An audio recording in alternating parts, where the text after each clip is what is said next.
përshëndetje të gjithëve, mirë se erdhët tek podcasti Akademisë.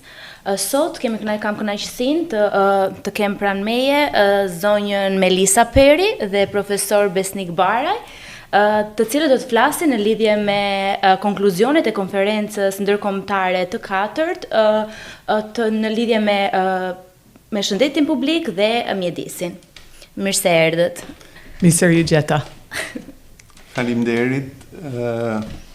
Për të katërtin vit të radhasi, Akademia e Shkencave mbështet një aktivitet shumë të rëndësishëm ndërkombëtar me temë dedikuar mjedisit edhe shëndetit.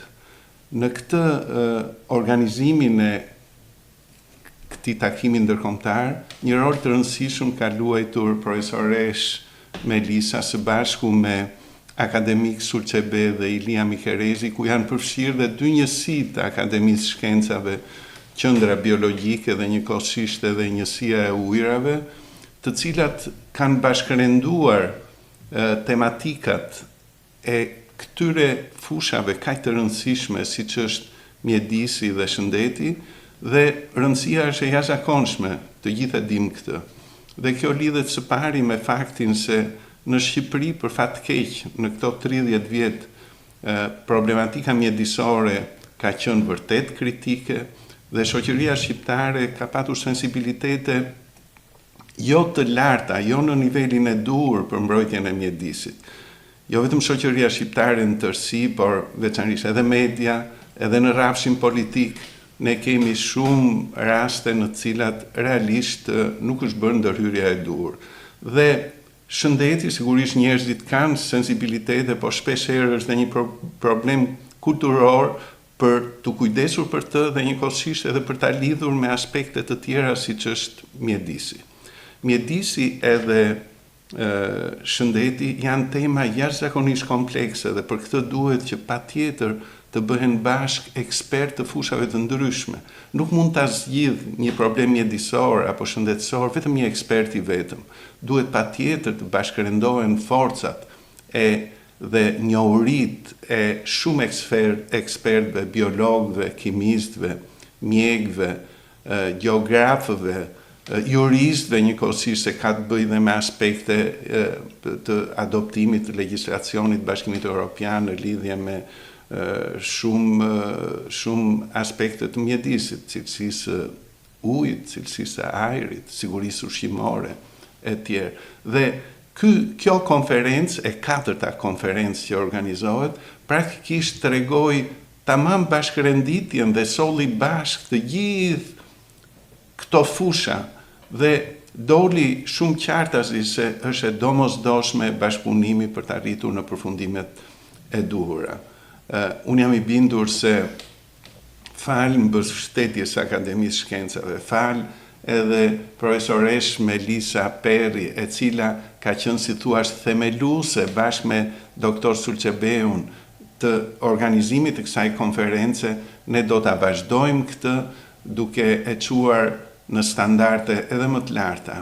Një aspekt tjetër i rëndësishëm ishte se kjo konferencë nuk është vetëm ndërmjet Shtetet Bashkuara të Amerikës edhe Akademisë së Shkencave të Shqipërisë, por aty erdhën edhe ekspert shkencëtar nga Italia, nga Kosova, nga Serbia dhe vende të tjera, të cilat padyshim tregojnë se urat e bashkëpunimit në nivel shkencor janë shumë lehtë për të ngritur, për të forcuar, për të përballuar sfidat që nuk janë vetëm lokale, po janë globale, dhe njëkohësisht për t'i shtyrë dhe për të dhënë mesazhe për të gjithë shoqëritë e këtyre vendeve që shkenca duhet bëhet bashkë për të zgjidhur sfidat e kohës.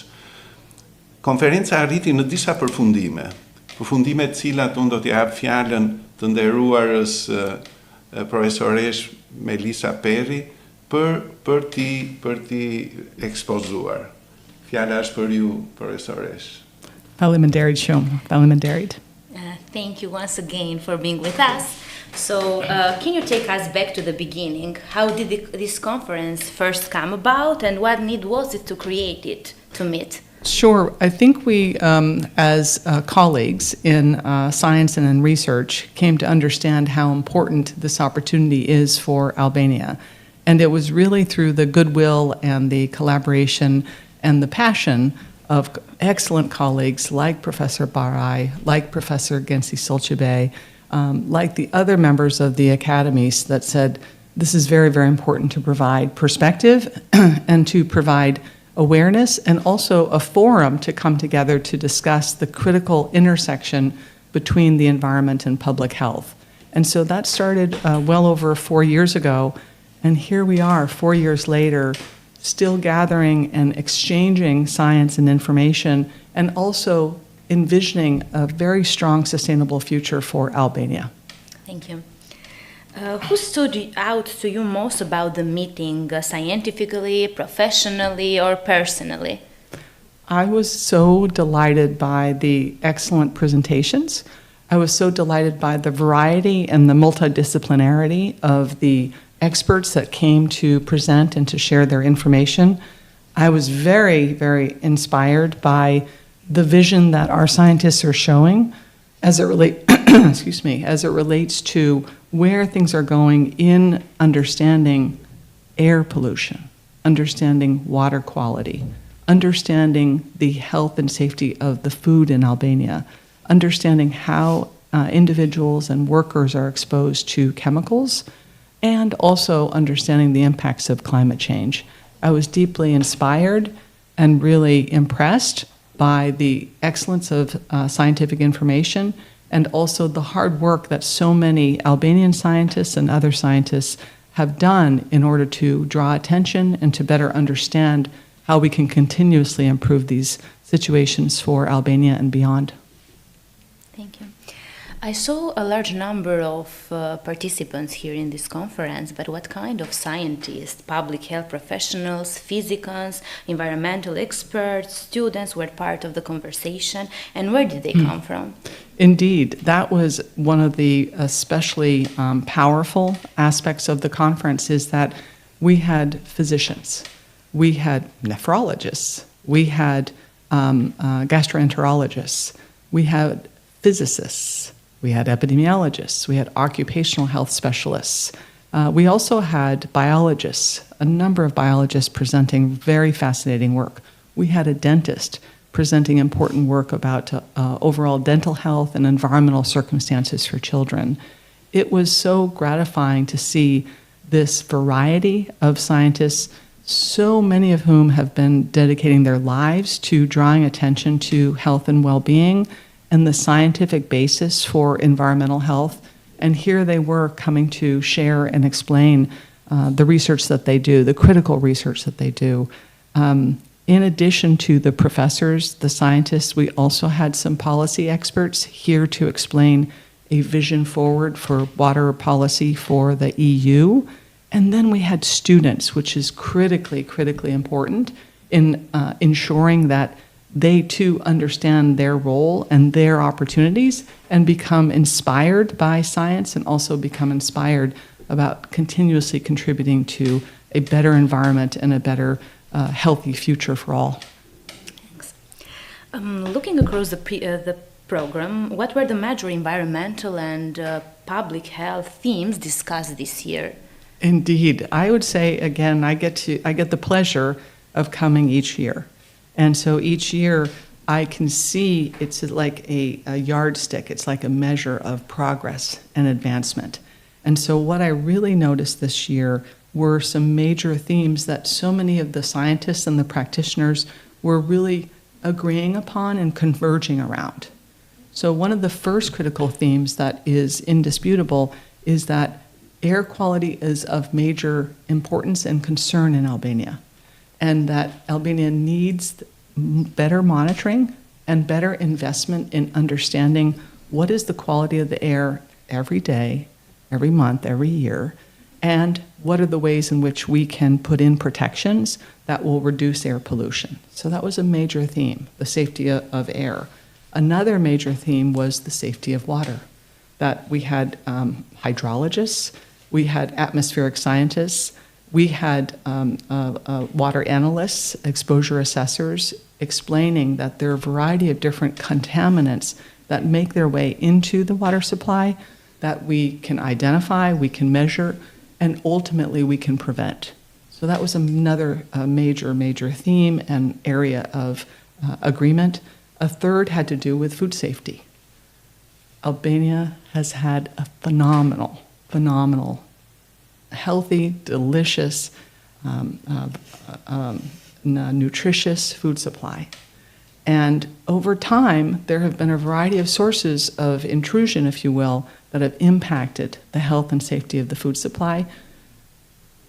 Every Albanian cares about this, and this is an opportunity to say, we see these potential contaminants everywhere from heavy metals to pesticides to sources of air pollution, and there are ways to reduce and prevent those contaminations so that Albania will continue to have really healthy food, as it's always been a source of pride.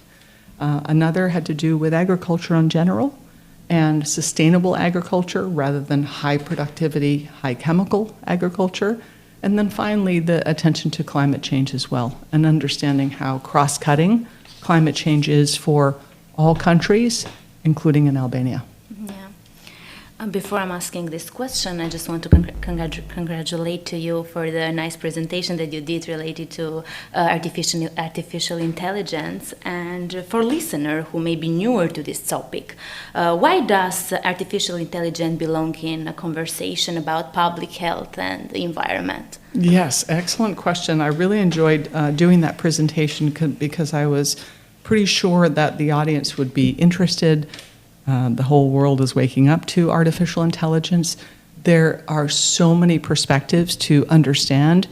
My intention was to unpack some of the, what I would call hype or extreme reactions to artificial intelligence, and ultimately explain that really what we're talking about is greater computing capacity that will allow us to measure and ultimately synthesize and then explain the various sources of environmental hazards and impacts on health and the environment. So my purpose was to demonstrate that we as scientists are using computers, computer systems, models, and algorithms all the time. And in many ways, something very big happened in 2022 when these chatbots, ChatGPT, and other large language models became available. It seemed as though computing power changed overnight. And the reality is that, in fact, it's simply been a progression. And so we now have more powerful models that scientists and practitioners and users and educators can continue to use to take in a lot of sources of data to better understand what are the health effects of environmental exposures, and ultimately how can we reduce and prevent the impacts on health. So that was my purpose, was to open up some information and make the audience more aware of the opportunities, but also to say that we, as a community of scholars, scientists, and educators, can drive how AI is used, that we can continue to exercise importance of equity and inclusion and look at biases. So AI isn't something that's being done to us, but in fact, it's an opportunity to lead the way forward. Yes, relating to the environmental monitoring, public health, could you give one practical example of how artificial intelligence or advanced data science could help Albania strengthen environmental monitoring, public health, or evidence-based decision-making? Sure. It's a great question, and in fact, I have the pleasure to point out Dr. Baraj's work. He and his research group and his students, they are monitoring air pollution on what we call on the ground with individual ground monitors. Now, individual monitors will never be able to give you a complete perspective and a complete story about how air pollution is distributed, either in a small neighborhood of Tirana, throughout the city of Tirana, beyond Tirana, throughout Albania. So there are a variety of satellite systems. That's information that is collected from the sky that can also envision air particulates and the particles that constitute air pollution.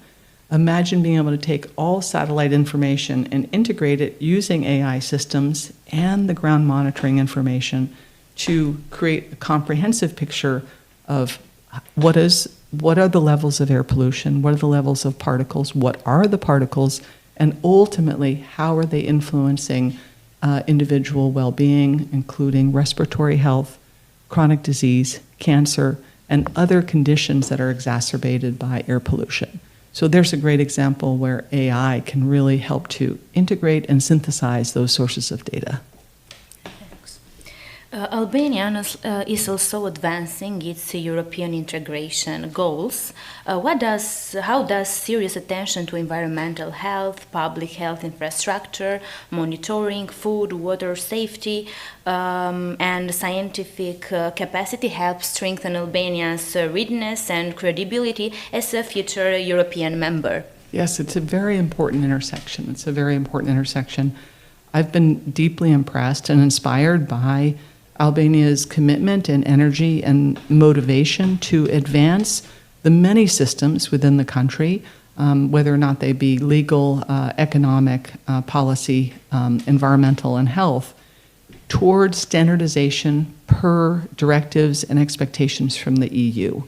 And so in that large umbrella and that large ambition, which I strongly believe Albania is making significant progress, here is an opportunity to ensure that the environmental protections, that the public health protections have been invested in, that the expertise is being cultivated, which includes training the next generation of environmental scientists and health scientists, and also that there are systems in place that will allow regular reporting of water quality, reporting of environmental contaminants, reporting of chronic disease such as cancer or cardiovascular disease.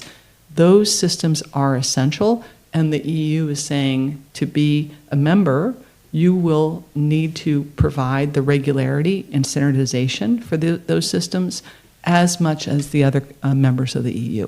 So this is a very important driver that can be taken very seriously and can be very, I think, supportive and help to quickly advance Albania's status as it's paying close attention to public health conditions and environmental conditions. Thank you. We are now in the last minutes of fulfill this podcast. So the last question is, why should this conference matter to the average Albanian family, not just the scientists and the policy makers? What is at stake for communities, children, future generation in general? I love this question. This is the fun part. The fun part is that I have almost a 30-year history with Albania, and I have come to know hundreds of Albanians, and I am certain that these are issues that they deeply care about. It is shared across the entire population. They care about their natural resources. They care about the health and safety and quality of their food. They care about the well-being of their families and their children. They care about a long and happy life together. That's what we're talking about. And the good news is that each of these circumstances are areas that you can continuously improve upon to respond and ultimately make a life in Albania very long, happy, and healthy. Thank you. Faleminderit, profesoresh Melisa. Dua t'ju falenderoj edhe një herë për rolin e jashtëzakonshëm që keni patur në organizimin e këtyre konferencave dhe njëkohësisht në rritjen e standardeve të pjesëmarrjes, por njëkohësisht edhe të cilësisë prezantimeve. Dua të falenderoj gjithashtu edhe akademik doktor Sulçebe, akademik Ilia Mikerezin dhe në tërësi Akademinë e Shkencave, leadershipin e saj për mbështetjen e këtij aktiviteti. Dhe së fundi edhe Ministrinë e Mjedisit dhe Turizmit, e cila luajti rol në mbështetjen dhe zhvillimin e kësaj konference. Ju falenderoj. Faleminderit shumë. Faleminderit, Dr. Melisa. Thank you once again for being here. Faleminderit, profesor. Dhe më mbetet ju them, shihemi në podcastin e radhës. Mirupafshim.